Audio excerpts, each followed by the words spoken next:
These latest headlines from ABC15 are sponsored by Lerner and Rowe Injury Attorneys. One call, that's all. Hi there, I'm Kaylee O'Kelly with your top stories from ABC15 Arizona on this Thanksgiving.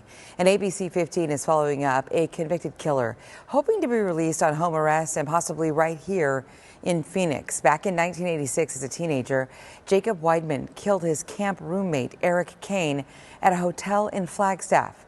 Decades later, marrying two of his prison psychologists, and after a controversial vote, Weidman was released on home arrest. But months later, he was sent back to prison and his home arrest revoked. ABC 15 learning he failed to make a required appointment with a psychologist. So after years of legal fights, a settlement agreement that could put Weidman back on home arrest will be considered by the board on December 3rd. The victim's family is pushing back. I'll be honest and say I'm anxious about December 3rd. I take solace in the fact that the board has the right to turn him down.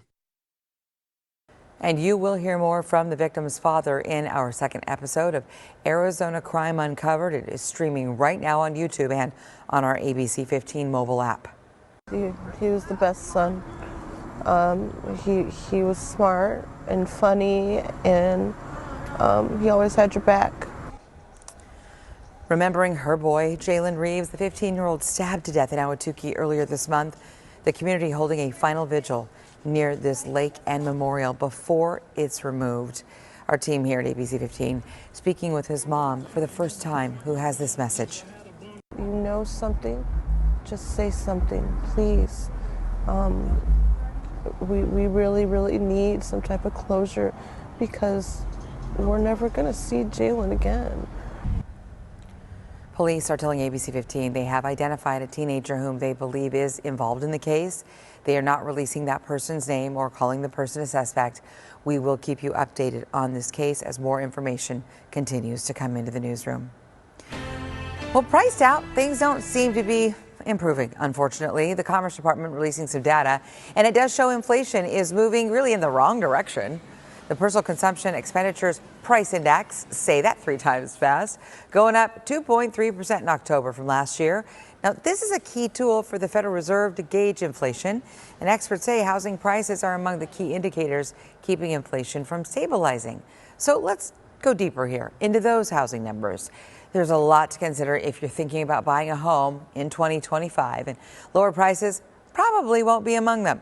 The Arizona Association of Realtors expecting home prices to go up moderately by more than 3% next year, but buyers will have a little more power than in years past as more homes are going onto the market. Interest rates have bobbed up and down in recent months, and that is something that's likely to continue into next year. But realtor Cindy Reddy is telling us now could be a sweet spot for potential buyers. You have less competition right now as a buyer. Because one of the slowest times in our market is between Thanksgiving and New Year's. So if you find the house, you may have an opportunity to negotiate a little bit more with the seller right now. Okay, good point. A lot of unknowns going into the new year as well. ASU housing experts are warning potential tariffs proposed by President-elect Donald Trump could have an impact when it does come to construction costs. Smart shoppers, if you are maybe hoping to score some Black Friday deals, and who's not? Let's get some early. Keep in mind there are several closures today, including at Target, at Walmart, Best Buy, and also clothing stores like Macy's, Nordstrom, and Kohl's.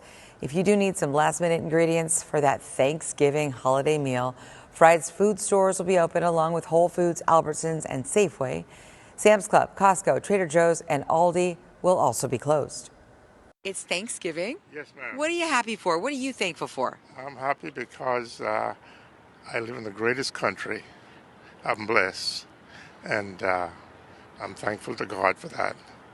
Came here when I was 15, some 80 years ago, and this is home.